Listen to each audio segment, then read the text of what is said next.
সকাল সকাল আপুর বাড়িতে যাওয়ার জন্য নবীগঞ্জ গুদারাঘাট এসে পড়লাম। এই ডিঙ্গি নৌকাগুলো দেখতে অনেক সুন্দর লাগতেছে। আলহামদুলিল্লাহ আমি এখন টাইটানিক ট্রলারে উঠে গেছি। এটা আমি সত্যানি করে নামটা দিছি, এটা আসলেই টাইটানিক ট্রলার না। টাইটানিক ট্রলারের যাত্রীগুলা কি এক একটা পোজ দিয়ে দাঁড়ায় রয়েছে।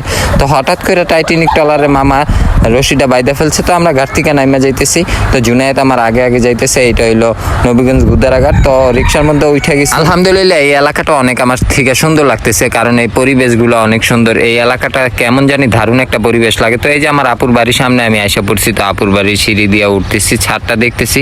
তো ছাদটা 2 রুমের, উনি ছোট একটা বাড়ি করতেছে। তো গুছানো বাড়িটা, এখানের পরিবেশটা খুব ভালো, দেখতে অনেক সুন্দর লাগতেছে। আর এখানে আইসাও আমার অনেক ভালো লাগে। তো 2 দিন আসলাম। সকাল সকাল আপুর বাড়ি আসার উদ্দেশ্য হইলো আপুর ছাদের মধ্যে আমার পাইপ ফালাইতে হবো। তো ছাদটা খালি দেখাইছি, আমি এখন পাইপ ফালাই দিছি অলরেডি। আলহামদুলিল্লাহ আমার পাইপ ফালানো শেষ। আলহামদুলিল্লাহ এখন আমি চলে যাবো আপুর বাড়ি থেকে। তো যাওয়ার জন্য প্রস্তুতি নিতেছি। এই যে যাওয়ার সময় এই আম গাছটা দেখলাম, ছোট ছোট আম ধরে গেছে। আর আমাদের গাছের এখনো ফুলের থেকেই ফুলই শেষ হইতেছে না, ফুল ধরতেছে। আলহামদুলিল্লাহ ভিডিওটা ভালো লাগলে লাইক কমেন্ট করবেন।